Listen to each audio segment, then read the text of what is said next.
நபிகளார் ஸல்லல்லாஹு அலைஹி வஸல்லம் இந்த உலகத்திற்கு போதித்த அறம் சார்ந்த சிந்தனைகளை சமூகத்திற்கு எடுத்துச் சொல்லக்கூடிய ஒரு சூழலில் இங்கே நபிகள் உருவாக்கிய சமூக கட்டமைப்பு என்று ஒரு தலைப்பில் நானும் பேசுவதற்காக பணிக்கப்பட்டிருக்கிறேன்.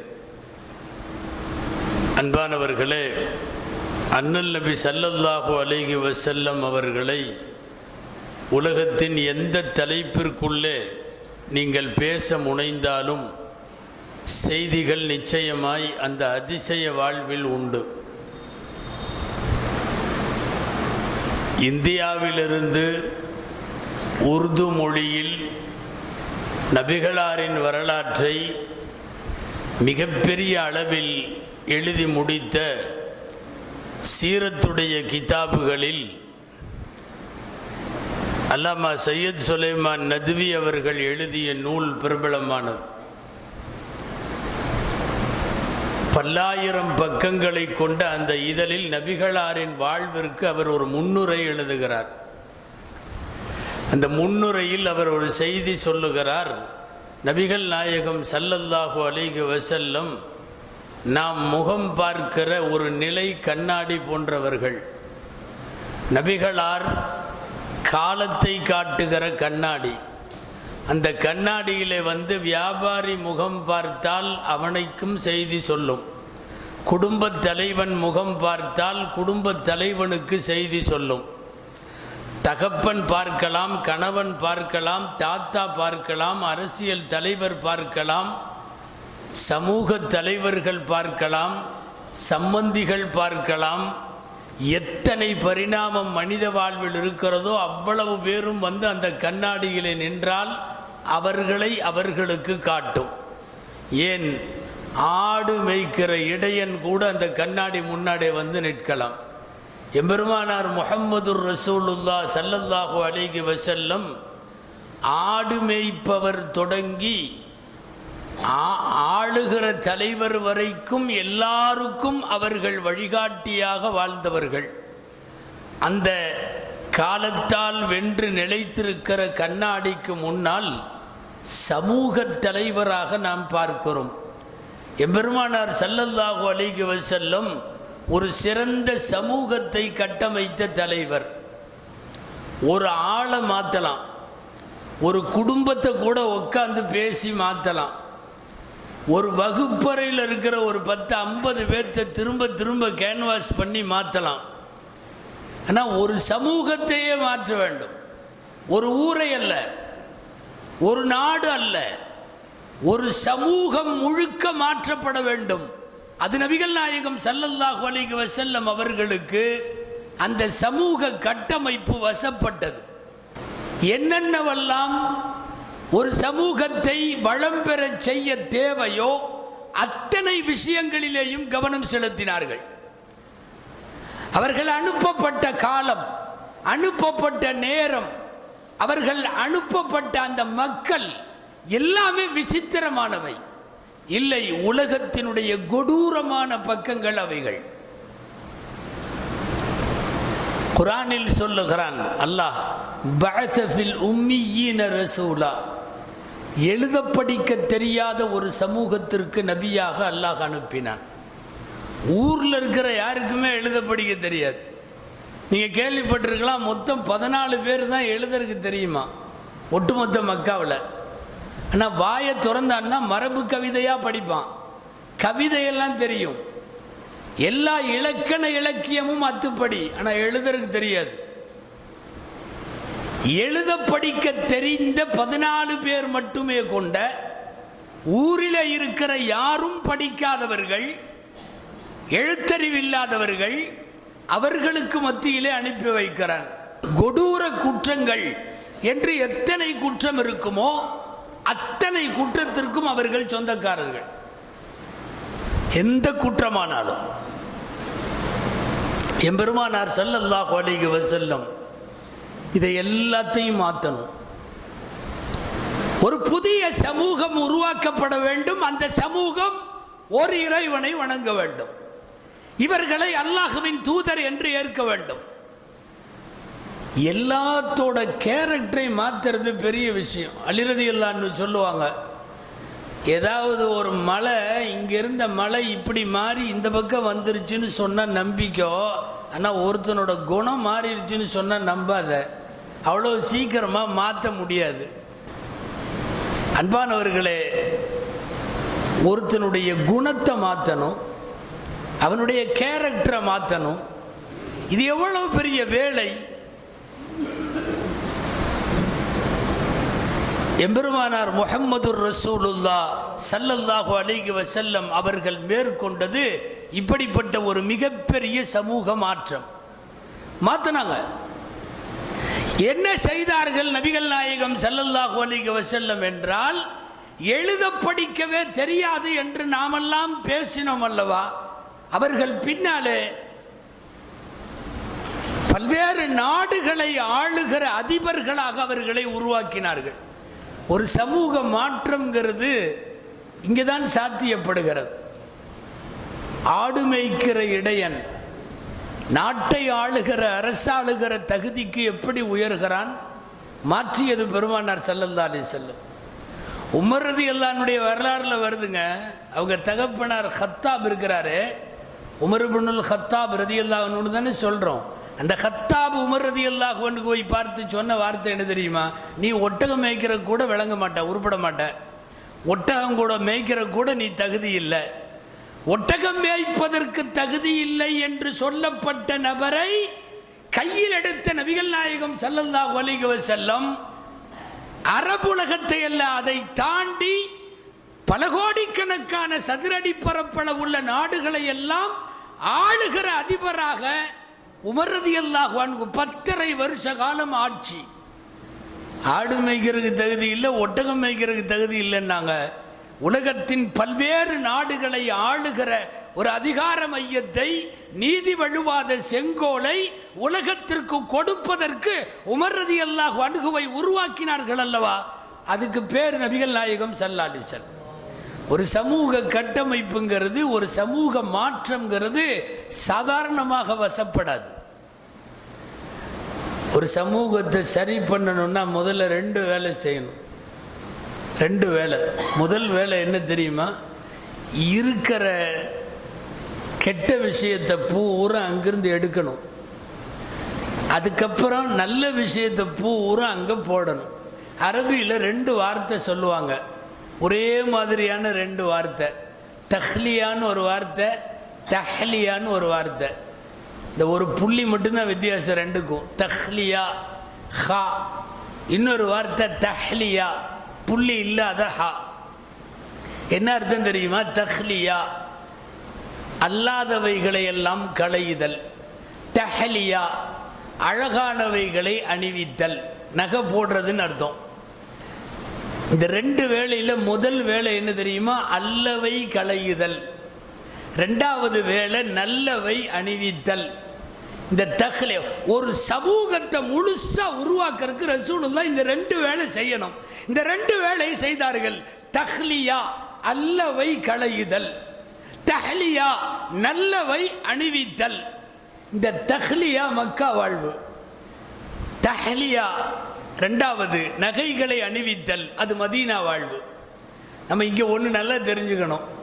என்னன்னா, இந்த கெட்டதை எடுத்து வெளியில் போடாமல் நல்லதை அணிவிக்கிறது விளங்கவே விளங்காது. ஆள் சாக்கடையில் உளுந்து கிடக்கிறான்னு வைங்களேன், எடுத்து ஆளை கொண்டு வந்து குளிப்பாட்டி ட்ரெஸ்ஸை எல்லாம் இதெல்லாம் இது பண்ணி சுத்தப்படுத்தி அப்புறம் அருமையான ட்ரெஸ்ஸு போட்டு எண்ணெய் தேய்ச்சி பவுடர் அடித்து நீங்கள் அவனை அலங்காரம் பண்ணால் அர்த்தம் இருக்குது. சாக்கடையோடு கொண்டு வந்து நிற்கிறவனுக்கு நீங்கள் பவுடர் அடிச்சு விட்டீங்கன்னு வைங்க, என்ன வச்சாலும் கெட்டு போயிடும். ஏற்கனவே எழுதின சிலேட்டில் திரும்ப எழுதுறது எப்பவுமே விளங்காது. இந்த கணித மேதைகள் ஒரு ஒரு ஒரு உசூல் சொல்லுவாங்க தெரியுமா? ஒரு விதி என்ன தெரியுமா? ஒரு நம்பருக்கு மேலே இன்னொரு நம்பரை திருத்தி எழுதக்கூடாது, அடிச்சுட்டு தான் எழுதணும். நீங்கள் 7ன்னு மறந்துட்டு போட்டீங்க அல்லது 8ன்னு மறந்துட்டு போட்டீங்க, ஆனால் உண்மையாக போட வேண்டியது 7. நம்மளுக்கு சில பேர் என்ன தெரியுமா வந்துடுவாங்க, அந்த 8ஐ 7 ஆக்குவாங்க. அதுக்கு மேலேயே அப்போதைக்கு ரைட்டு, கொஞ்ச நேரம் கழிச்சு எடுத்து பார்க்கிறவனுக்கு இவர் 7 8 8 7 இந்த சந்தேகம் வரும். அதனால நம்பருக்குன்னு உள்ள சட்டமே என்ன தெரியுமா, எந்த நம்பரை தப்பா போட்டையோ அழிச்சிடணும், அழிச்சிட்டு புதுசா 8ன்னு போடணும், புதுசா 7ன்னு போடணும். ஒரு 6 5 ஆக்கறக்கோ 5 6 ஆக்கறக்கோ அப்படியே கை வச்சுட்டு முயற்சி பண்ணக்கூடாது. என்ன அர்த்தம் தெரியுமா, அல்லவை களைந்தால் மட்டும்தான் நல்லது சரியாகும். நபிகள் நாயகம் ஸல்லல்லாஹு அலைஹி வஸல்லம் நபியாக அனுப்பப்பட்ட உடனே அவர்கள் ஒரு போர்க்கால அடிப்படையில் மேற்கொண்டது இந்த 2 வேளை. ஒன்று தஹ்லியா என்று பெயர், இல்லாத மோசமான கொடூரமான பாவமான எல்லாவற்றையும் எடுத்து வெளியில போட்டார்கள். அதுக்கு 13 வருஷம் தேவைப்பட்டது. அதை மக்கா வாழ்வு என்று சொல்லுகிறோம். அடுத்து இனி நல்ல ட்ரெஸ் நகை எல்லாம் போட்டு ஆளை மேக்கப் பண்ணி ரெடி பண்ணணும். அதுக்கு 10 வருஷம் போதுமானதாக இருந்தது. மதீனா வாழ்க்கையில் எம்பெருமானார் ஸல்லல்லாஹு அலைஹி வஸல்லம் இஸ்லாமிய உலகத்திற்கு புத்தாடை கொடுத்து நல்லாடை கொடுத்து நகைகள் கொடுத்து அவர்கள் உருவாக்கினார்கள். இந்த 2 வேளையும் கரெக்டா செஞ்சா ஒரு சமூக மாற்றம் சாத்தியம். எந்த இடத்துல இது ரசூலுடைய சுன்னத். நீங்க உங்க ஊரை மாத்துறதா இருந்தாலும் இதுதான் சட்டம். சர்வதேச அளவில் நீங்கள் மாற்றத்தை கொண்டு வர வேண்டும் என்று விரும்புகிற எல்லாருக்கும் நபிகளார் முன்மாதிரி என்னன்னா, 13 வருஷம் தீயவை ஒழிக்க போராடு, 10 வருஷம் நல்லதை ஒழிக்க போராடு, அற்புதமான சமூகம் சாத்தியப்படும். இது நபி ஸல்லல்லாஹு அலைஹி வஸல்லம் சொன்னது. இந்த நஜீஸை எடுக்காமையே தொடர்ந்து அலங்காரம் மட்டும் கொடுத்துட்டே இருந்தா விளங்கவே விளங்காது. நான் ஹராம் ஏதாவது ஒரு தொழில் பண்ணிட்டு இருக்கேன்னா முழுசா விட்டு கை கழுவி தலாக் விட்டு வெளியே வந்துடும். வந்துட்டு அதுக்கப்புறம் ஹலாலான தொழில் பண்ணும். இப்படி ஒரு லைன் போட்டுக்கிறது, அப்படி ஒரு லைனும் போட்டுக்கிறது. அது கொஞ்சம் இருக்கட்டும்னு, அது இது பறக்கத்துக்கு இது கொஞ்சம் அது கொஞ்சம், ஒட்டு மொத்தமாக விளங்காமல் போயிடும். அந்த காலத்தில் ஆலிம் சாக்கள் ஒரு கதை சொல்லுவாங்க. கிணத்துக்குள்ள நாய் விழுந்துருச்சான். கிணத்துக்குள்ள அந்த தண்ணியில் இருந்தால் எல்லாம் உதவி செய்யணும். அந்த ஆள் அடிச்சு பிடிச்சி வந்து அஜர்த்திட்ட வந்து கேட்டாராம், ஹஜ்ரத் கிணத்துல நாய் விழுந்துருச்சு, உளுந்து 3 நாள் ஆச்சு, என்ன பண்ணுறது? ஒரு 100 வாளி தண்ணி எடுத்து வெளியே ஊற்று. பொதுவாக ஃபிக்ஹுல சட்டம் இருக்குது. ஆடு விழுந்தா, மாடு விழுந்தா, கோழி விழுந்தா, எலி விழுந்தா, பெருச்சாளி விழுந்தா, இதுக்கெல்லாம் என்ன சட்டம்னு. அதில் உளுந்த உன்னை எடுத்து போடுறது ஒரு சட்டம், அது ஊதி உப்பிருச்சுன்னா ஒரு சட்டம், உள்ள கிணத்துலையே வெடிச்சிருச்சுன்னா ஒரு சட்டம், இப்படியெல்லாம் இருக்குது. நாய் உளுந்துருச்சு 3 நாள் ஆச்சுட்டு வந்துட்டார். ஊதி வெடிக்கவெல்லாம் இல்லை நாய் விழுந்துருச்சு, 100 வாளி தண்ணியை ஊற்றிடல போயிட்டு வந்துட்டார். அவர் ஊற்றி முடிச்சு போட்டு ஒரு செம்பில் தண்ணியோடு வந்தாரா. ஹஜ்ரத் நாய் விழுந்த தண்ணி பூரா 100 வாளி எடுத்து வெளியே ஊற்றிட்டோம், சுத்தமாயிருச்சு, நாளையிலிருந்து இன்ஷா அல்லாஹ் ஃபஜ்ர்லேருந்து உதவு செய்யலான்ட்டு இருக்கோம், நீங்கள் கொஞ்சம் ஓதி கொடுங்க, இந்த தண்ணியை தூக்கி கிணத்துல ஊற்றிக்கிறேன். ஹஜ்ரத் வாங்கி ஓதிட்டே இருந்து பார்த்தா உள்ள முடி ஒன்று கிடக்கு. இது என்ன முடி? நாய் முடி. நாய் எங்க? கிணத்துக்குள்ளே தான் இருக்குது. கிணத்துல முதல்ல நாயை எடுத்து வெளியே போடு, அதுக்கப்புறம் 100 வாளி தண்ணி அடித்து வெளியே ஊற்று. நீ கிணத்துக்குள்ள நாயை வச்சுக்கிட்டே 100 வாளி இல்லை 1000 வாளி நீ இறைச்சாலும் வெளியே ஊற்றினாலும் கிணறு சுத்தமாகாது. அசுத்தம் வெளியே எடுத்து போடப்பட வேண்டும். அதற்கு பிறகுதான் சுத்தம் என்பது பாய்ச்சப்பட வேண்டும். இந்த பொது நியதி நபிகள் ஸல்லல்லாஹு அலைஹி வஸல்லம் ஒரு சமூக மாற்றத்தை உருவாக்குகிற போது அவர்கள் கையாண்ட பாணி, தீயவைகளை களைவதற்கு முதலில் போராடு. எடுத்த உடனே நல்லதை கொடுக்கவே கொடுக்காத. அவன் முழுசா தீயதிலிருந்து வெளியே வரட்டும், அப்புறம் நல்லதை கொடு. அதனால்தான் மார்க்கத்தை சேர வருகிற யாருக்காக இருந்தாலும் சட்டம், நான் ஷிர்கை விட்டு வெளியே வந்து விட்டேன்னு சொல்லு, இதற்கு மேல் அந்த பக்கம் போக மாட்டேன்னு சொல்லு, அதுக்கப்புறம் வா.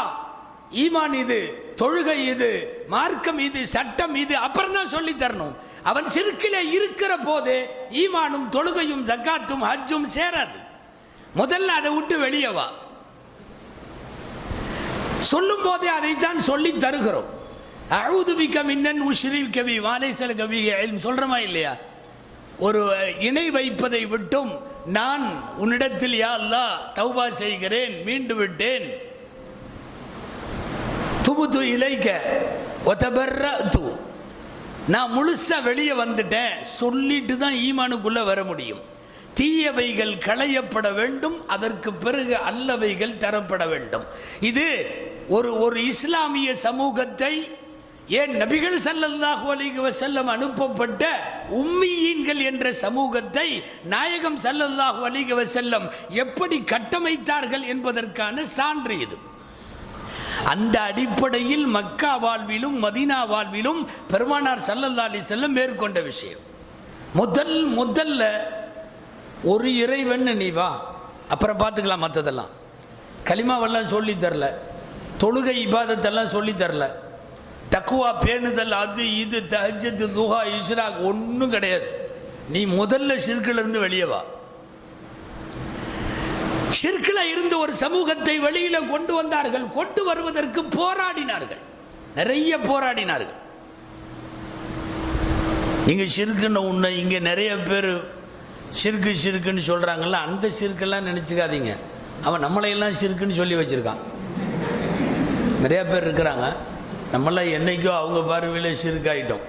இனி அவங்கள பார்த்தா தான் சந்தித்து கேட்டுக்கணும், நான் இன்னும் இஸ்லாத்தில் இருக்கிறேன்னா கன்ஃபார்ம் பண்ணிட்டீங்களா அப்படின்னு கேட்கணும். இல்லைன்னா களிமா சொல்லி கொடுக்க சொல்லணும். அந்த ஷிர்கை நான் சொல்லலை. அல்லாஹுவை மட்டும் வணங்குதல் என்கிற ஓரிரை கொள்கை நான் அடிக்கடி சொல்வது உண்டு பயானில். ரொம்ப பெருசாக ஷிர்க்குங்கிற தத்துவத்தை ரொம்ப பெருசாகலாம் விளங்க வேண்டியதில்லை. தாட்டு பூட்டுணும் அப்படியா இப்படியா, அதெல்லாம் எளிமையான உதாரணம். என் ரப்பு இறைவன் ஒருவன் தான், ஒருவனை தவிர வேற யாரும் ரப்பு கிடையாது, ஒருத்தரு ரப்பு இல்லை. ஒரு அம்மா ரோட்டில் புருஷனோட போகுது, ஒரு அம்மா ரோட்டில் புருஷனோட போகுது. அந்த அம்மாட்ட கேட்குறாங்க இவர் யார்? இந்த அம்மா என்ன சொல்லணும்னா இது என் புருஷன் சொல்லணும். இவரும் என் புருஷன், இவரும் என் புருஷன்னா வேற அர்த்தங்க. இந்த பொம்பளை வேற மாதிரின்னு அர்த்தம். இந்த பொம்பளைக்கு பேர் வேற இல்லையா? இவ்வளவுதான் தௌஹீதுக்கும் ஷிர்க்குக்கும் உள்ள வித்தியாசம். உன் ரப்பு யார்? என் ரப்பு அல்லாஹ். அவனும் ஒரு ரப்புன்னா விவகாரம். நான் அவனையும் வணங்குவேன், கூடவே அந்த சாமி இந்த சாமி என்று இழுத்தால் விவகாரமாகிவிடும். நபிகள் ஸல்லல்லாஹு அலைஹி வஸல்லம் கூப்பிட்டு பேசினது என்ன தெரியுமா? முதலில் ஷிர்கில் இருந்து வெளியே வா. ஒரு தெய்வம் தான், இனி பல தெய்வம் இல்லை. ஒரு ரப்பு தான், இனி யாரும் அர்பாபும் முத்தஃபர்ரிகூன கைருன் அம் இல்லாஹுல் வாஹிதுல் கஹ்ஹார். பல ரப்பா அல்லது ஒரே ஒரு அடக்கியாளும் ஒரு இறைவனா? இந்த போராட்டத்திற்கு வெற்றி காண நபிகளாருக்கு 13 வருஷம் தேவைப்பட்டது. எத்தனை பேர், அதுலேயும் சில பேர்லாம் எவ்வளவு பிடிவாதமா இருந்தா, எவ்வளவு பிடிவாதம். அவர்கள் கடவுளை அவர்கள் கைகளாலே செய்வார்கள். தீனில தின்பண்டத்தில் செய்வான், மாவுல செய்வான், களிமண்ணில் செய்வான், எதுலையோ செய்வான். பின்னாட்களில் இஸ்லாத்தில் சேர்ந்ததற்கு பிறகு மதீனாவிற்கு போனதற்கு பிறகு மஸ்ஜிது நபவியில் உட்காந்து ஒரு தடவை, அந்த காலத்தில் நம்மெல்லாம் அப்படின்னு பேசுவோமல்ல, அந்த மாதிரி உமரல்லான்னு பேசிட்டு இருந்தாங்க. நம்ம சொல்லுவோம்ல ஸ்கூலில் நாங்கள்லாம் படிக்கும்போது அப்படின்னு ஆரம்பிப்போம்ல, அந்த மாதிரி உமரல்லான்னு சொல்கிறாங்க. நாங்கள் அந்த காலத்தில் அப்படின்னு சொல்லி என்ன செய்வாங்களாம், காலையில் ஃபஜ்ரில் இருந்து அழகான கடவுள் சிலையை ஸ்வீட்லேயே செய்கிறது, இனிப்புலையே செய்கிறது. இந்த ஜிலேபி ஜாங்கிரி எல்லாம் பண்ணுறோமில்லங்க, அதுலேயே அழகாக உருவம் செய்கிறது. செஞ்சுக்கிட்டே வந்து ஃபஜ்ரில் ஆரம்பிச்சது, முடியவே முடியாது. அழகாக கை காலு கண்ணம் எல்லாம் வைக்கணுமல்ல, எல்லாம் வச்சு அதை பூரா முடிக்கிறப்போ 11 மணி 12 மணி ஆயிரும். உச்சி வெயில் வந்துடும். ரொம்ப பசி எடுத்த உடனே காலையில் செஞ்சதை திரும்ப சாப்பிட ஆரம்பிச்சிருவாங்களாம் காலையிலேருந்து. அதை உமர் ரலியல்லாஹு அன்ஹு நினைவு கூறுகிறார்கள். நம்ம எப்படியெல்லாம் பண்ணோம், காலையிலேருந்து செஞ்சுக்கிட்டே இருப்போம், கொஞ்சம் உச்சி வெயில் வந்த உடனே பசி எடுத்த உடனே செஞ்சதையே சாப்பிட்ருவோம். அல்ல, ஷிர்கில் ஊறி போயிருந்த ஒரு சமூகத்தை கடைசி வரை ஓரிரை கொள்கை, அரபுகளின் ஈமான் போல் அகிலத்தில் அவ்வளவு ஸ்ட்ராங்கா இருக்க முடியாதுங்கிற அளவுக்கு அவர்களை கொண்டு வந்தார்கள். இன்னைக்கு வரைக்கும் அரபுகள்கிட்ட அதை பார்க்கலாம். நீங்க இன்னைக்கு வரைக்கும் வார்த்தைக்கு வார்த்தை அல்லாஹ் அல்லாமா, வார்த்தைக்கு வார்த்தை வல்லா வல்லாமா. நீங்க அஜ்ஜு உம்ராக்கு போனவங்களுக்கு தெரியும். அவன் சும்மாவாவது நீ ஒதுங்கி போட நம்மள்ட்ட சொல்ல வேண்டியதுன்னு யா அல்லாஹ் யா அல்லாமா. ஏல்ல ஹாரிஜா அல்ல ஏல்ல தரிக அல்ல சும்மா அல்ல அல்ல அல்ல வல்ல வல்ல சாப்பிட்டியா வல்லாயே சாப்பிட்டேன், அல்ல மேலே சத்தியமாக சாப்பிட்டேன். தூங்குனையா அல்ல மேலே சத்தியமாக தூங்கினேன். சும்மா அல்ல. நம்மளாம் அவ்வளவு தூரம் அல்லாவை கூட இழுக்க மாட்டோம். அரபுகளிடம் ஆயிரம் ஆண்டுகளாக ஒரு நாளைக்கு பல நூறு தடவை அல்லாஹ் மட்டும் வாயில வரும். இது ஷிர்க்குக்கு எதிராக பெருமானார் ஸல்லல்லாஹு அலைஹி வஸல்லம் செய்த மிகப்பெரிய புரட்சி. எத்தனை பேர்த்த கூப்பிட்டு என்னென்ன மாதிரி பேசி 13 வருஷத்தில் அதை மாற்றினதே பெரிய விஷயம். எந்த மஹல்லாவாக இருந்தாலும் சரி, இன்னைக்கு இருக்கிற சூழல்ல 3 விஷயத்தை கையில் எடுத்து பண்ணணும். 1 மஹல்லாவின் குழந்தைகள், 2 மஹல்லாவின் பெண்கள், 3வது மஹல்லாவின் வாலிபர்கள். இந்த 3 ஒரு மஹல்லால கரெக்ட் ஆயிடுச்சுன்னு சொன்னால் அல்ஹம்துலில்லாஹ் அன்னலார் ஏற்படுத்திய சமூக மாற்றம் இங்கேயும் சாத்தியப்படும். இன்னைக்கு இந்த 3 தான் பயங்கரமான விவகாரம். மதரசா கல்வி பெறாத குழந்தைகள் அல்லாஹ் பாதுகாக்கணும். வருங்காலத்தில் அவர்கள் தீனுல் இஸ்லாத்தை விட்டு விலகி செல்லும் அபாயம் உண்டு. ஜோதிடமெல்லாம் இல்லை, புள்ளி விவரங்கள் எச்சரிக்கைகளே அதுதான். 2வது நம்முடைய பெண்கள் கலாச்சார ரீதியாக ரொம்ப கெட்டு போயிருக்காங்க. விரிவாக பேச முடியாது. ஒரு நாள் வந்து பெண்கள் தலைப்பிலேயே பேசணும், அப்பதான் பேச முடியும். இவங்க வந்தவங்களுக்கெல்லாம் முதல்ல துவா செய்யணும், அல்லாஹ் உங்களுக்கெல்லாம் பரக்கத் செய்யட்டும். ஏன்னா பிக் பாஸை விட்டுட்டு வந்திருக்காங்க அவங்க. இந்த இங்கே இருக்கிற வயசானவங்கெல்லாம் சிரிக்கிறத பார்த்தா அவங்கெல்லாம் பார்க்குறாங்க போல தெரியுது. பிக் பாஸுங்கிறதெல்லாம் வந்து கதை அல்ல, வெறும் நாடகமெல்லாம் இல்லை. அது ஒரு கருத்து திணிப்பு, அது ஒரு கலாச்சார திணிப்பு.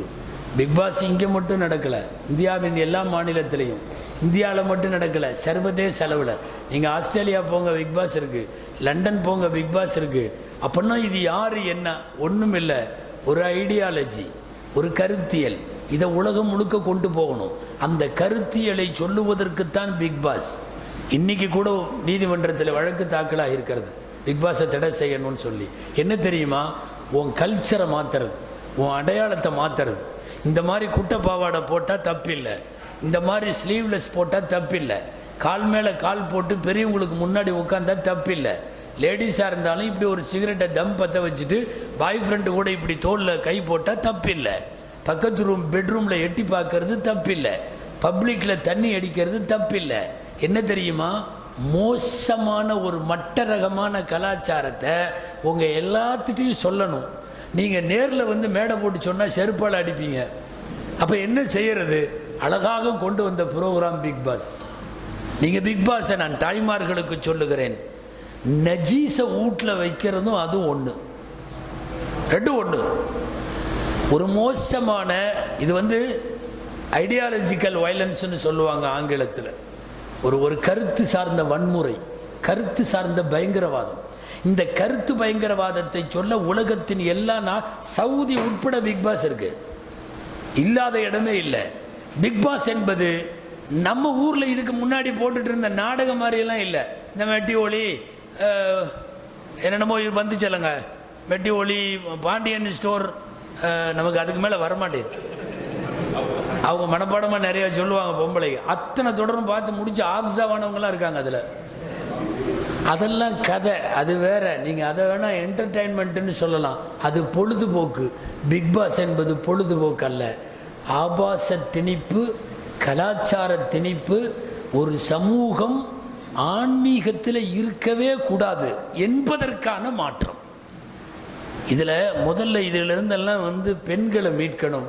நான் மீண்டும் சொல்லி நிறைவுபடுத்துகிறேன், குழந்தைகளை விட்டு விடாதீர்கள், இளைஞர்களை வழிதவறி போக விட்டு விடாதீர்கள், பெண்களை இன்றைக்கு காலம் போகிற போக்கில் விட்டு விடாதீர்கள்.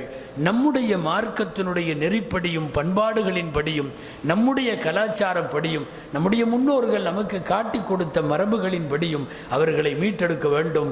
அல்லாஹ்விடத்தில் துஆ செய்வோம். அஸ்ஸலாமு அலைக்கும் ஹபீபி. இந்தியன் பாஸ்போர்ட் ஹோல்டர்ஸ் NRI இருந்து 2026ல ஹஜ்ஜுக்கு பிளான் பண்றீங்களா? அப்படின்னா உங்களுக்காக தான் இந்த ரீல். நம்மளோட புஷ்ரா ஹஜ் சர்வீஸ் கொண்டு வந்திருக்காங்க most affordable and trustable Hajj packages 2026ல. அண்ட் இந்த பேக்கேஜ்ல கிளாக் டவர், காபா வியூல A கேட்டகரி ஸ்டேட், ஓப்ராய், மதீனா ஸ்டேன், VIP லக்ஸுரி எல்லாமே சிறந்த முறையில் இருக்கு. அண்ட் பேக்கேஜஸ் ஸ்டார்ட் ஃப்ரம் 6,49,900 தான். துபாயில காஸ்ட் ட்ரிபிள்னு சொல்றாங்க. ஆனா இந்தியால fully budget friendly service. First 7 day புக்கிங்க்கு ஸ்பெஷல் பிரைஸும் இருக்கு. ஃபுட்ஸா தைபா ஸ்பெஷல் ஆப்பர்ச்சுனிட்டி, லிமிடெட் சீட்ஸ் தான். அண்ட் நம்மளோட புஷ்ரா ஹஜ் சர்வீஸ் 32 வருஷமா trustable travel, India and Saudi government approve with doctor Sabihuddin Fazil பக்கவியோட வழித்துணை ஸ்பிரிச்சுவல் கைடன்ஸ். இன்ஷால்லா உங்க ஊர்ல இருந்து உங்களோட ஹஜ் பயணத்தை புஷ்ரா கூட தொடரணுமா? இப்போவே வாட்ஸ்அப் பண்ணுங்க. ட்ரீம் ஹஜ் ஜர்னியை இப்போவே புக் பண்ணுங்க இன்ஷால்லா. பெருமானார் ஸல்லல்லாஹு அலைஹி வஸல்லம் ஹுசைன் இப்னுல் முன்திர் ரலியல்லாஹு அன்ஹு ஒருத்தர் இருந்தார். அவர் பயங்கரமான விவாதத்துக்காக ரசூலுல்லாஹ்ட்ட வந்தவர். வந்த உடனே ரசூலுல்லாஹ்ட்ட ரொம்ப நேரம் திட்டினார் ஸல்லல்லாஹு அலைஹி வஸல்லம். பொதுவாக ரசூலுல்லாஹ்ட்ட திட்டுறவன் அவன் நினச்சிட்டு திட்டுவான், திரும்ப அவர் திட்டுவார். ஸல்லல்லாஹு அலைஹி வஸல்லம் அமைதியாக உட்காந்துருப்பாங்க. அவன் பூரா மூடிக்கிட்டு உண்டு. சத்தத்து சம்தனா ஒப்பர்ரக்த ஜம்மனா ஒசத்தம் தாலிகத்தனா, எங்கள் குடும்பத்தை பிரிச்ச, எங்கள் ஊரை பிரிச்ச, எங்கள் தெய்வத்தை எல்லாம் திட்டுற, நீ இப்படி பண்ணுற அப்படி பண்ணுற. ரொம்ப நேரம் எந்த ரியாக்ஷனும் இல்லை. ஸல்லல்லாஹு அலைஹி வஸல்லம் அமைதியாக உட்காந்துருந்தாங்க. பூரா முடித்த உடனே ஒரு வார்த்தை மட்டும் கேட்டாங்க, ஹல் ஃபரக்த. அப்படின்னா நம்ம பாணியில் முடிஞ்சா அப்படின்னு அர்த்தம். ஹல் ஃபரக்த, நீ ஓய்வு பெற்று விட்டாயா உன் பேச்சில் இருந்துன்னா என்ன அர்த்தம்? நம்ம பாணியில் முடிஞ்சப்பா அப்படின்னாரு. அந்த ஆள் பேசினவருக்கே வெக்கமாக போச்சு. இவ்வளவு திட்டுறோம், முடிஞ்சான்னு கேட்குறாரு. அப்புறம் பேசாமல் நின்றுருந்தார். ரசூலுல்லாஹ் இங்கே வந்து உட்காருனாங்க. இப்னுல் முன்திர் அவர் வந்து உட்கார்ந்தார். உட்கார்ந்தவனு ஸல்லல்லாஹு கேட்டாங்க, கம் இலாஹன் தஅபுது. ஆமாம், எத்தனை தெய்வத்தை வணங்குற? மொத்தம் எத்தனை தெய்வம்னா, சித்தத்தன் ஃபில் அர்தி வ வாஹிதன் ஃபிஸ் ஸமா. பூமியில் 6, வானத்தில் 1, மொத்தம் 7. அவர் சொன்ன பதில், பூமியில் எத்தனைங்க? பூமியில் 6, வானத்தில் 1, மொத்தம் 7ன்னார். ஸல்லல்லாஹு சொன்னாங்க, இந்த 7ல் பெருசு எதுன்னு கேட்டாங்க. வானத்தில் உள்ளது தான் அப்படின்னார். சரி, உனக்கு ஏதாவது கடுமையான கஷ்டம் வந்துச்சுன்னா யாரை கூப்பிடுவ? அவனை தான் கூப்பிடுவேன். ஒட்டகம் தொலைஞ்சு போச்சுன்னா யாரை கூப்பிடுவேன்? அவங்களுடைய சூழலுக்கு தோதுவாக கேள்வி. இப்படியே ஒவ்வொன்றுக்காக கேட்குறாங்க. அவனைத்தான் கூப்பிடு, எல்லாத்துக்குமே அவனைத்தானே கூப்பிட்ற, இப்போ அவனை மட்டுமே கூப்பிட்றலாமல்ல? இல்லை நாங்கள் இவங்களுக்கு கூப்பிடுவோம். நம்ம இப்போ பிரித்து வச்சுருக்கிறோம் இல்லையா, கல்விக்கு இவங்க, காசுக்கு அவங்க, அந்த மாதிரி அவரும் லாத்து உஸ்ஸா மனாத்து இப்படியெல்லாம் சொன்னார்.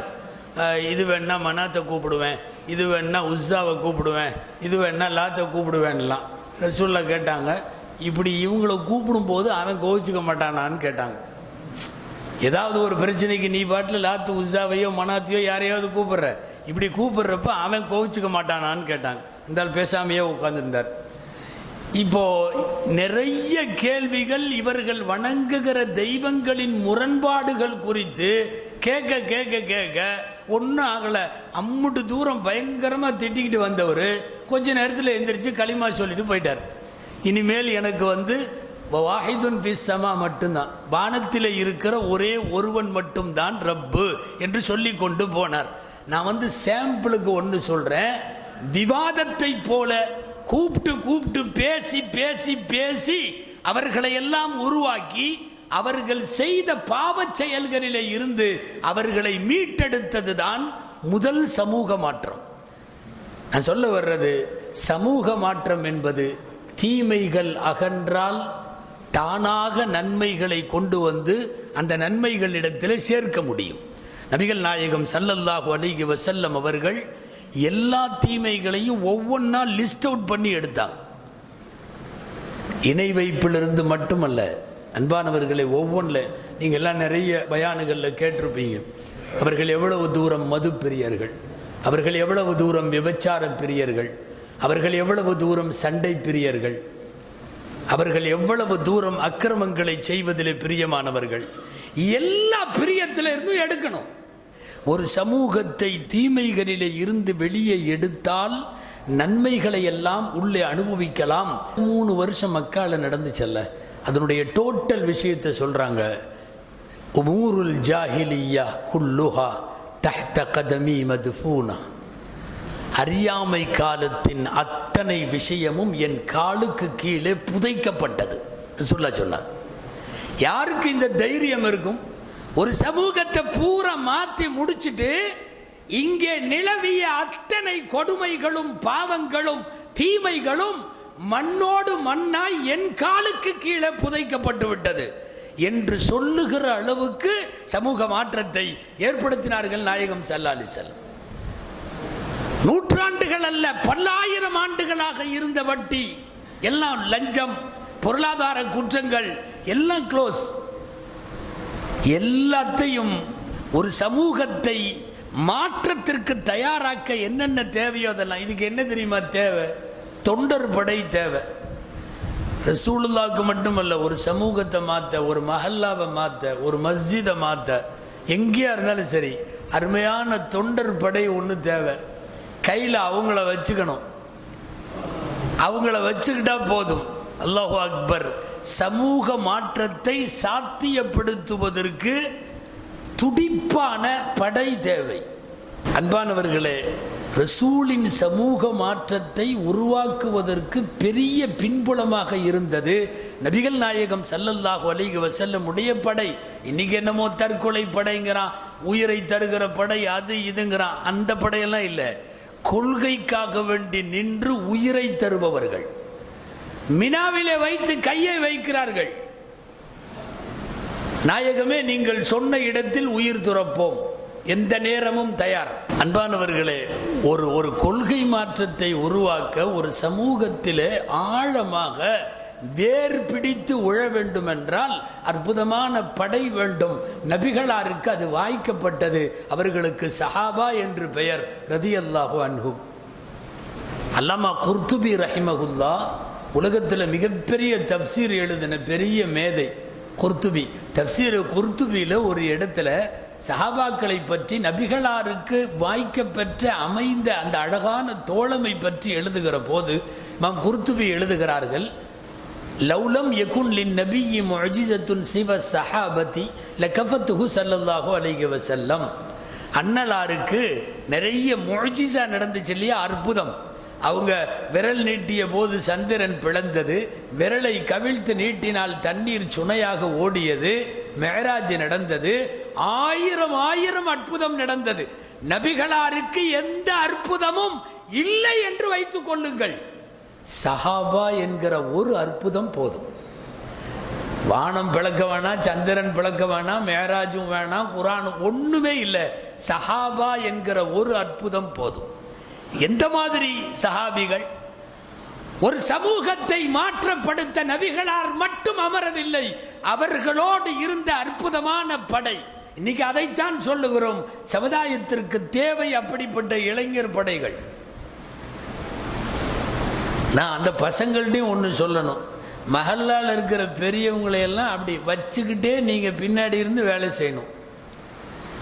சில இடத்துல நம்ம பாட்டில் பயான் பண்ண போகிறோன்ட்டு போய் இளைஞர்களே நீங்கள்லாம் வாங்கணும்னு அங்கே இருக்கிற முத்தவள்ளி நம்மள்கிட்ட கோச்சிக்கிட்டார். அப்போ நாங்கள்லாம் என்ன பண்ணுறது? ஏன்னா அவர் முடிவோடு இருந்திருக்காரு, மௌத்தா போகிற வரையும் நான் தான் முத்தவள்ளின்னு. நாம் போய் இடையில எதையோ இதான மாதிரி இருக்குது. பெரியவர்களின் அனுபவங்களோடு இளைஞர்கள் பயணிக்க வேண்டும், செயல்பாட்டில் இளைஞர்கள் நிற்க வேண்டும். அனுபவத்தையும் பட்டறிவையும் எப்படி செய்ய வேண்டும் என்கிற அந்த வரைபடமும் பெரியோர்கள் சொல்ல வேண்டும். அப்படி ஒரு கூட்டு முயற்சியிலே தான் மக்காவிலும் சமூக மாற்றம் சாத்தியமானது, மதீனாவிலேயும் சமூக மாற்றம் அப்படித்தான் சாத்தியமானது. எம்பெருமானார் ஸல்லல்லாஹு அலைஹி வஸல்லம் அவர்களுக்கு கிடைத்த அந்த அற்புதமான அந்த சஹாபா என்கிற தோழமை.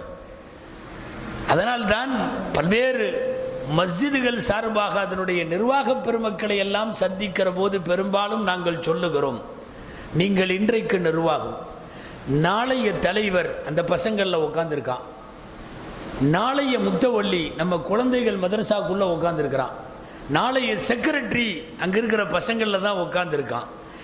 இப்போதிருந்தே அவர்களை இணைத்து கொண்டு அவர்களுக்கு ஏதாவது வேலைகளை கொடுத்து சேவைகளை கொடுத்து செய்ய அவர்களுக்கு பழக்கியும் கொடுத்து அவர்களை பாரம்பரிய அடிப்படையிலே அவர்களை மீட்டு கொண்டு வர வேண்டிய பொறுப்பு இன்றைக்கு இருக்கக்கூடிய நமக்கெல்லாம் உண்டு. எம்பெருமானார் ஸல்லல்லாஹு அலைஹி வஸல்லம் அப்படித்தான் சமூக மாற்றத்தை சாத்தியப்படுத்தினார்கள்.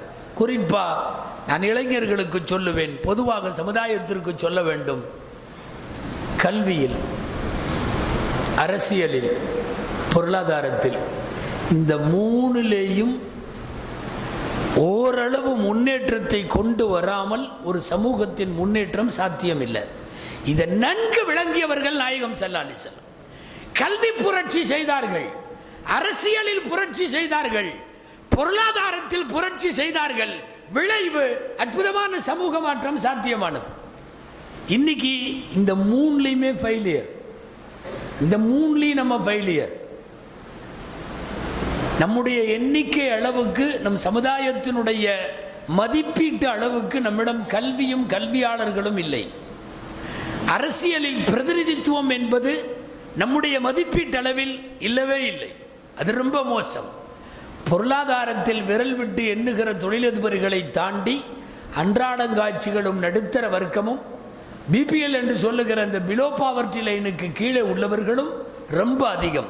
இந்த மூணும் என்றைக்கு முன்னேற்றமாய் சாத்தியப்படுகிறதோ அன்னைக்கு தான் சமூக மாற்றம் சாத்தியம். கல்வி, அரசியல், பொருளாதாரம்.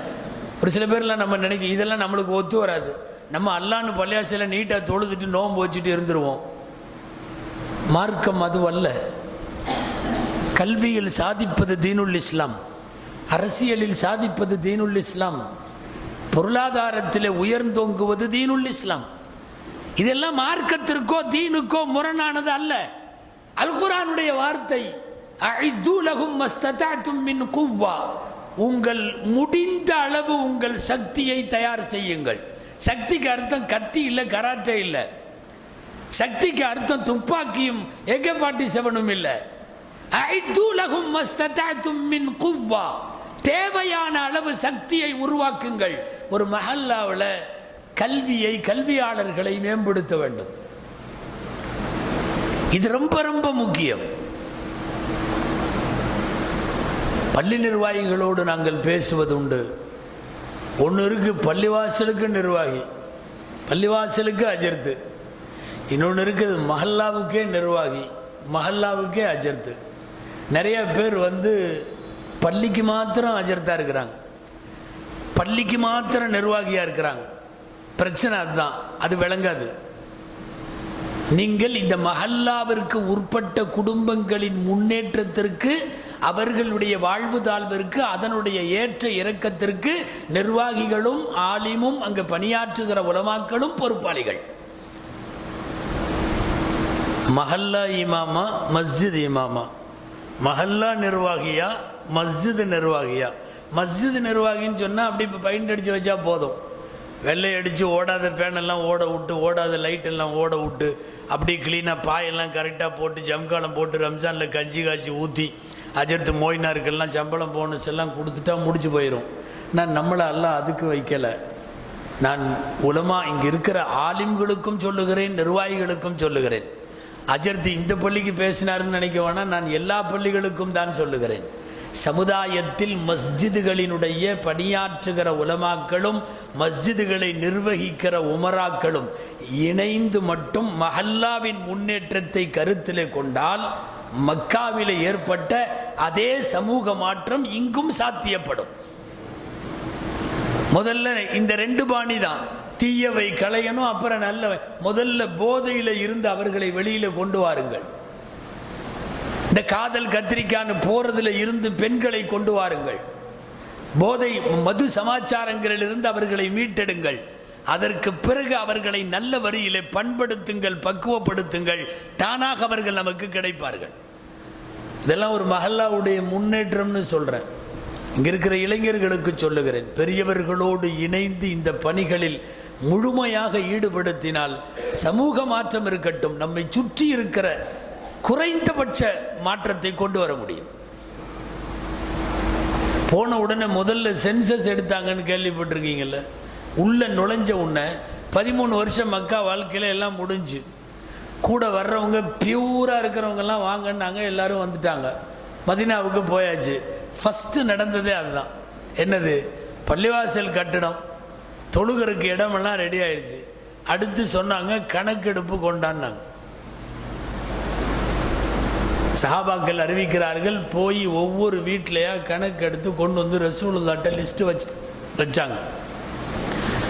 ஒரு அறிவிப்பின்படி அப்போ 1500 பேர் இருந்திருக்கிறாங்க. அந்த அன்னைக்கு 1500 பேர்.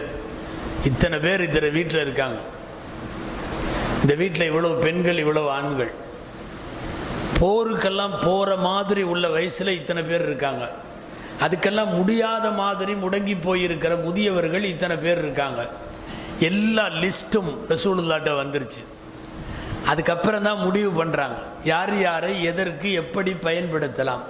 ஒரு தலைமையிட்ட கையில் இருக்க வேண்டியது அது. நம்ம மஹல்லாவிலேயே அன்னைக்கு அந்த எக்மோரில் அந்த பள்ளிவாசல் நிர்வாகிகளுடைய மீட்டிங்கில் அதுதான் சொன்னோம். நம்ம யார் யார் குடியிருக்கிறான்னே நமக்கு தெரிய மாட்டேது. அஜரத்துக்கும் தெரில, நிர்வாகத்துக்கும் தெரில, யாருக்கும் தெரில. யாரோ வர்றாங்க, யாரோ போடுறாங்க. நம்மிடத்தில் அது குறித்த முழு தகவல்கள் நம்மிடத்தில் இல்லை. நபிகள் ஸல்லல்லாஹு அலைஹி வஸல்லம் ஒரு மாற்றத்தை சாத்தியப்படுத்த முனைந்த போது முதலுக்கு அவர்கள் தேவைப்பட்டது அதுதான். ஒன்றும் இல்லை, லிஸ்ட்டு கையில் இருந்தால் நம்ம மஹல்லால இவ்வளவு பணக்காரங்க கொடுக்குற அளவுக்கு இருக்காங்கன்னு லிஸ்ட் இருக்கும். நம்ம மஹல்லால வாங்குகிற நிலைமையில் இத்தனை பேர் இருக்காங்கன்னு லிஸ்ட் இருக்கும். குறைந்தபட்சம் இந்த மீடியேட்டிங் வேலையை நம்ம செய்யலாம். கொடுக்குற மாதிரி உள்ள ஆள்கிட்ட வாங்கி வாங்குற மாதிரி உள்ளவங்களுக்கு ஒரு ரூட்டு போடுற வேலையை நாம் தான் செய்யணும். அவங்களா போக மாட்டாங்க. இந்த மஹல்லாவில் படித்தவர்கள் எத்தனை பேர், டாக்டர்ஸ் எத்தனை பேர், இன்ஜினியர்ஸ் எத்தனை பேர், ஆடிட்டர்கள் எத்தனை பேர், இந்த மஹல்லாவில் ஹாஃபிஸ்கள் எத்தனை பேர், ஆலிம்கள் எத்தனை பேர், இந்த மஹல்லாவில் படித்து கொண்டிருக்கிற கல்லூரி மாணவ மாணவிகள் எத்தனை பேர், மக்தப் மதரசாவில் வரக்கூடிய குழந்தைகள் எத்தனை பேர், அல்லது மதரசா பக்கமே வராத குழந்தைகள் எத்தனை பேர், நன்கு ஓத தெரிந்து பிறருக்கு ஓதி கொடுக்கிற நிலைமையில் இருப்பவர்கள் எத்தனை பேர், அறவே அலிபாத்தாவே தெரியாதவங்க எத்தனை பேர். நம்மள்கிட்ட ஒன்றும் இல்லை. இதெல்லாம் இருந்துச்சுன்னா ஏராளமான காரியங்களை சாதிக்க முடியும். குறைந்தபட்சம் இதையெல்லாமே தலைவர் தான் செய்யணும், செக்ரட்டரி தான் செய்யணும்னு இருக்கக்கூடாது. மஹல்லாவில் இருக்கிற இளைஞர்கள் இந்த பணிகளில் எல்லாம் ஒன்றுபடலாம். சேர்ந்து ஒன்றுபட்டு அது செய்கிற போது மஹல்லாவினுடைய கட்டமைப்பு மிக அழகாக வரும், நிச்சயமா வரும். அவர் யாராவது ஒருத்தர் பத்திரிக்கை தூக்கிட்டு பள்ளியாச்சலுக்கு வருவார், முத்தவள்ளிட்ட என் பிள்ளைக்கு கல்யாணம் இன்ஷா அல்லாஹ், நீங்கள் அஜர்த்து ஜமாத்தார்கள் நீங்கள் எல்லாம் வந்து கலந்துக்கணும்னு அவர் வந்து கொடுத்துட்டு போவார். அப்போ தான் முத்தவள்ளி கேட்பார், நீங்கள் எங்கே இருக்கீங்க? இந்த பள்ளிக்கு பின்னாடி. இங்கே இருக்கீங்க அப்படின்னு அப்போ தான் கேட்பார். ஒன்று இவருக்கு தெரியாமல் இருந்திருக்கலாம், அல்லது அந்த ஆள் பெருநாளைக்கு மட்டும் வர ஆளாக இருந்திருக்கலாம். 5 நேரத்தோடு வந்தால் பெரும்பாலும் தெரிஞ்சு போயிருமில்ல. அன்பானவர்களே, முன்னேற்றத்திற்கு என்னவெல்லாம் தேவையோ அதை இணைந்து செயல்பட்டால் சாத்தியப்படுத்திடலாம். பிரிவினைகள் இல்லாமல், ஈகோ இல்லாமல், தன்முனைப்பு இல்லாமல், நான் தான் நீ தான் இல்லாமல் இணைந்து பணியாற்றினால் இப்ப வரைக்கும் நபிகளாரின் சுன்னத்தின்படியே இந்த சமூக மாற்றம் சாத்தியப்படும். ஒரு முன்னேற்றத்திற்கான ஒரு பிட்டை கூட ரசூலை விட்டு வைக்கல.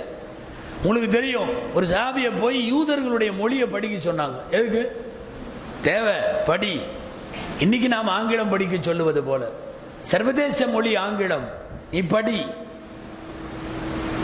ஸைத் பின் சாபித் ரலியல்லாஹு அன்ஹு ஒருத்தர் சஹாபி, அவரை போய் இந்த யூதர்களை நம்பவே முடியலப்பா, அவன் கடிதமெல்லாம் வருது போகுது, அவன் கடிதம் அவன் மொழியில் தான் எழுதுகிறான், நாம் பதில் எழுத வேண்டியது இருக்குது, அவன் கடிதத்தை கரெக்டாக படிக்க வேண்டியது இருக்குது, யாராவது டிரான்ஸ்லேஷன் பண்ணி அரபியில் சொன்னாவெல்லாம் சரியாகாது, நீ போய் யூதர்களுடைய மொழியை படிச்சுட்டு வான்னாங்க. அவர் போனவர் ஒட்டு மொத்தமாக 16 நாளில் படித்து முடிச்சுட்டு வந்துட்டார். மொழியே முடிஞ்சிருச்சு. அவன் யூதர்களுடைய மொழிக்கான கெப்பாசிட்டி அவ்வளோதான். எழுதவும் படிக்கவும் பேசவும் 16 நாளில் அந்த மொழியை முடிச்சுட்டு வந்துட்டாங்க. ஸைத் பின் சாபித் அபாரமான மொழி புலமை பெற்றவர்கள். மொழி புலமைன்னா அந்த மாதிரிலாம் பார்க்க முடியாது. அதனால தான் குர்ஆன் தொகுப்பு கமிட்டிக்கு அவர் தலைவரானார். மொழி புலமை 16 நாளில் முடிச்சுட்டு வந்துட்டார. நம்ம இன்னைக்கு 16 நாளில் எந்த மொழியாவது படிக்க முடியுமா? சில பேர்லாம் 30 நாளில் ஆங்கிலம்னு புக்கு போடுறான், 300 நாள் ஆனாலும் முடிய மாட்டேது. ஆமாம், ஆங்கிலம் கொண்டு வான்னு. அது சும்மா புஸ்தகத்தில் போடுவாங்க, 30 நாட்களில் இந்திம்பாங்க. அது பூரா ரொட்டி டாலு இந்த மாதிரி விஷயம் மட்டும்தான் வரும், பேசுறதுக்கெல்லாம் வராது. அன்பானவர்களை 16 நாளில் ஒரு மொழியை படிச்சுட்டு வர சொல்லிட்டு யூதர்களுடைய கடிதத்தை எல்லாம் அவர் தான் படிப்பார். மொத்தத்தில் ஒன்று தெரியுது, இந்த மோசடி ஏமாத்துறத அந்த காலத்திலிருந்து இவன் கரெக்டாக பண்ணிட்டு இருக்கான். யாரு? யூதர்கள் தெளிவாக பண்ணிட்டு இருந்திருக்கான். ஸல்லல்லாஹு அலைஹி வஸல்லம் அதனால தான் அவனோட எழுத்துல எல்லாம் நம்பிக்கை இல்லை, நீ அந்த மொழியை படிச்சுட்டு வந்துரு அப்படின்னு சொல்லி மொழியை படிக்க வைத்தார்கள். ஒரு சமுதாயம் முன்னேறுவதற்கு எந்த எதிரியின் மொழியாக இருந்தால் கூட அதை படிப்பதும் அதிலே பாண்டித்துவம் பெறுவதும் கடமை என்பதை உணர்த்துகிறார்கள் பெருமானார் ஸல்லல்லாஹு அலைஹி வஸல்லம். யோசிச்சு பாருங்க, உலகத்தின் எந்த தலைவனுக்காவது இந்த மாதிரி விஷயமெல்லாம் யோசனைக்கு வருமா? ஏங்க பத்ரு உங்களுக்கு தெரியும், பத்ரு போர்க்களத்தில் ரிலீஸ் ஆகிறதுக்கு ஒரு கைதிக்கு 4000 ரூபா, 4000 திர்கம். ஒரு 100 திர்கம் கூட சஹாபாக்கள்கிட்ட நிறைய பேர்த்துட்டு அப்போ கையில் இல்லை. அவ்வளவு பஞ்சமான காலம் தானே, திருப்தியான உணவெல்லாம் இல்லை. எல்லாம் மக்காவை விட்டு வந்து 2வது வருஷம், ஒரு பொருளும் கையில் இல்லை. வந்து 2 வருஷம் தான் ஆகுது. எங்கே வந்து? மதீனாவுக்கு வந்து அப்படின்னு சொல்லி ஒரு துண்டை விரித்து உட்காராம எவ்வளவு பெரிய தூர நோக்கு இருந்திருக்கும். என்னுடைய ஆட்களுக்கு எழுத படிக்க சொல்லிக் கொடு. யோசித்தால் இன்னமும் கூட மாற்று மதத்தை சார்ந்த வரலாற்று பேராசிரியர்கள் எல்லாம் இந்த இடத்துல ஆச்சரியமாய் நின்னுறாங்க. எப்படி அன்னைக்கு 1400 வருஷத்துக்கு முன்னாடி எழுத படிக்கவே தெரியாத ஒரு சமூகம், அன்னைக்கு எழுத தெரியல படிக்க தெரியலங்கிறது குறையெல்லாம் இல்லை. நம்மளுக்கு எழுத தெரியாது அப்படிங்கிறது இன்னைக்கு தான் குறை, அன்னைக்கு அது குறைய இல்லை. காரணம் அந்த சமூகமே படிக்காதவங்க, எழுதாதவங்க, உம்மியீன்கள். ஆனால் எப்படி 1400 வருஷத்துக்கு முன்னாடி அந்த சிந்தனை வந்துச்சு? நீ ரிலீஸ் ஆகிறதா இருந்தா எங்கள் குழந்தைகளுக்கு கொஞ்சம் எழுத படிக்க சொல்லி கொடு என்று கேட்பது எவ்வளவு பெரிய தூர நோக்கு.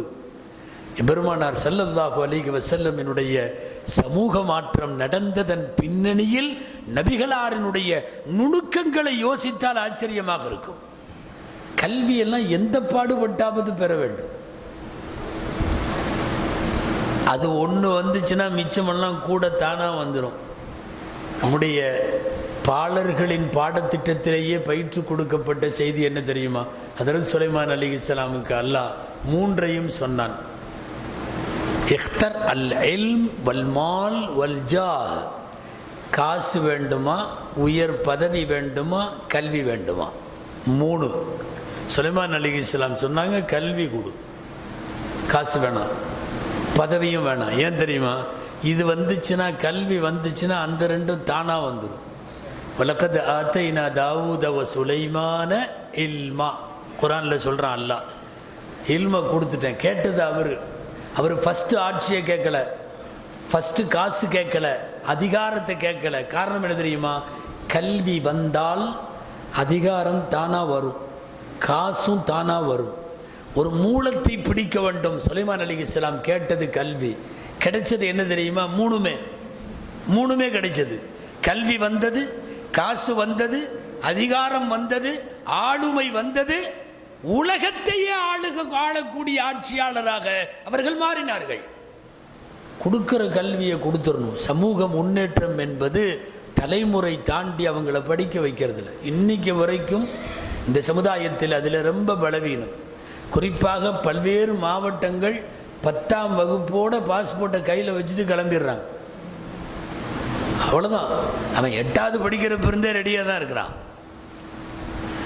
நிறைய பேர் சமுதாயத்தில் இப்போ கொஞ்சம் பரவாயில்லன்னாலும், அடிக்கடி சொல்றது உண்டு, இங்கே சொல்லணும்.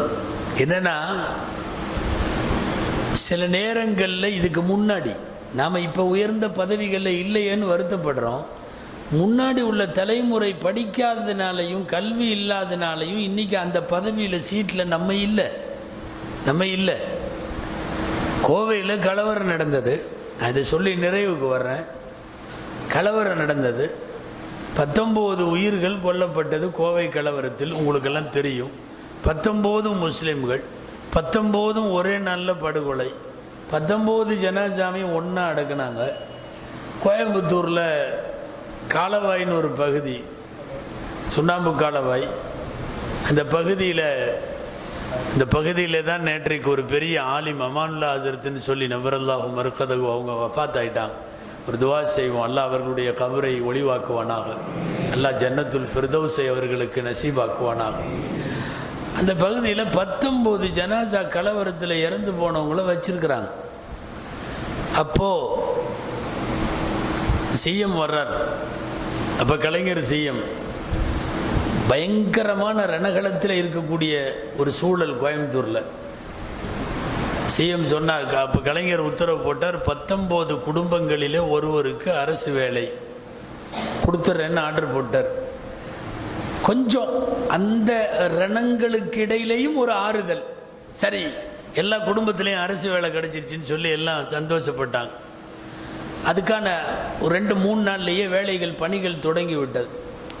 அப்போ கோவை மாவட்டத்தினுடைய கலெக்டர் முருகானந்தம், இப்போ இருக்கிற சீஃப் செக்ரட்டரி, இப்போ இருக்கிற தலைமை நிலைய செயலாளர் அவர் தான். சரி, அவர் ஸ்பாட்டுக்கு வந்துட்டார். நான் எதுக்கு சொல்ல வரேன் தெரியுமா? அரசாங்க வேலையை பெறுவதற்கு அடிப்படை தகுதி SSLC, பேசிக் குவாலிஃபிகேஷன். அரசாங்க வேலையை பெறுவதற்கு பேசிக் குவாலிஃபிகேஷனாக இருக்கக்கூடிய SSLC வரை படித்தவங்க 19 குடும்பத்திலையும் யாருமே இல்லை. எனவே யாருக்கும் வேலை இல்லை, அது திரும்பி போயிடுச்சு. ஒரு காலத்தில் இன்றைக்கு உயர் பதவியில் நாம் இல்லையே என்று வருத்தப்படுகிற பின்னால் என்ன இருக்கிறது தெரியுமா? நம் தலைமுறை அன்றைக்கு படிக்கவில்லை, உயர்கல்விக்கு போகவில்லை, அது குறித்த சிந்தனையே இல்லை. ஏதாவது ஒரு பொட்டி கடை, ஏதாவது மாதம் 10,000 வருமானம், அவ்வளோதான், ஒரு இத்தினுடைய இடத்துல வீட்டை கட்டிட்டோம் என்று முடித்து கொண்டதன் பின்னணி ஒரு பெரிய சமூக மாற்றம் சாத்தியப்படவில்லை. இதுக்கு மாற்றமா பேர்கள்லாம் விட்டுருவோம். சில பேர்லாம் எப்படி படித்தான், எப்படி போய் உக்காந்தான், அவன் இன்னைக்கு என்னென்ன பண்ணுறான், எந்தெந்த ஆளுமையில் அமர்ந்திருக்கிறான், அதிகாரங்களில் கையெழுத்து போடுகிற அத்தனை இடங்களிலும் அவன் போய் அமர்வதற்கு காரணம் அவன் வென்றெடுத்த கல்வி. நான் மீண்டும் சொல்லுகிறேன், கல்வி, அரசியல், பொருளாதாரம், இந்த மூன்றிலேயும் பலம் பெற்ற சமூகம் மட்டும்தான் தன்னை மாற்றிக்கொள்ள முடியும்.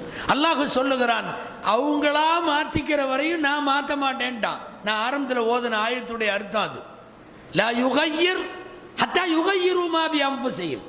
அவங்க தங்களை மாற்றிக் கொள்ளுகிற வரை நான் அவர்களை மாற்ற மாட்டேன். அவங்களா முன்னேற்றத்துக்கான கூறுகளை அவங்க சாத்தியப்படுத்தி எடுக்கணும். இந்த விஷயமெல்லாம் காலம் கடந்து யோசித்தாலும் இப்போதும் ஒன்றும் கெட்டு போகலை. கல்வியும் அரசியலும் பொருளியலும் வென்றெடுத்தால் மட்டும்தான் சமூக மாற்றம் சாத்தியம். இதை ஒவ்வொரு மஹல்லாலையும் கொண்டு வரணும். அந்த மஹல்லாவுக்கு அந்த நிர்வாகிகள் ரொம்ப ரொம்ப முக்கியம். இதில் அவங்களுடைய பங்களிப்பு முக்கியம். நான் மீண்டும் சொல்லுகிறேன், மஸ்ஜிதுகளை மட்டும் கவனிக்காதீர்கள். எல்லா நிர்வாகத்துக்கும் சொல்கிறேன், மஹல்லாக்களை கவனியுங்கள், சமுதாயத்தை கவனியுங்கள். அது எல்லாத்துக்கும் நாம் பொறுப்பாளிகள். அஸ்ஸலாமு அலைக்கும் ஹபீபி. இந்தியன் பாஸ்போர்ட் ஹோல்டர்ஸ் NRI இருந்து 2026ல ஹஜ்ஜுக்கு பிளான் பண்றீங்களா? அப்படின்னா உங்களுக்காக தான் இந்த ரீல். நம்மளோட புஷ்ரா ஹஜ் சர்வீஸ் கொண்டு வந்திருக்காங்க most affordable and trustable Hajj packages 2026ல. அண்ட் இந்த பேக்கேஜ்ல கிளாக் டவர், காபா வியூல A கேட்டகரி ஸ்டேட், ஆப்ராய், மதீனா ஸ்டேன், VIP லக்ஸுரி எல்லாமே சிறந்த முறையில் இருக்கு. அண்ட் பேக்கேஜஸ் ஸ்டார்ட் ஃப்ரம் 6,49,900 தான். துபாயில காஸ்ட் ட்ரிபிள்னு சொல்றாங்க, ஆனா இந்தியால fully budget friendly service. First 7 day புக்கிங்க்கு ஸ்பெஷல் பிரைஸும் இருக்கு. ஃபுட்ஸா தைபா ஸ்பெஷல் ஆப்பர்ச்சுனிட்டி, லிமிடெட் சீட்ஸ் தான். அண்ட் நம்மளோட புஷ்ரா ஹஜ் சர்வீஸ் 32 வருஷமா trustable travel, India and Saudi government approve with doctor Satihuddin Fazil பக்கவியோட வழித்துணை ஸ்பிரிச்சுவல் கைடன்ஸ். இன்ஷால்லா உங்க ஊர்ல இருந்து உங்களோட ஹஜ் பயணத்தை புஷ்ரா கூட தொடரணுமா? இப்பவே வாட்ஸ்அப் பண்ணுங்க. ட்ரீம் ஹஜ் ஜர்னியை இப்பவே புக் பண்ணுங்க. இன்ஷால்லா.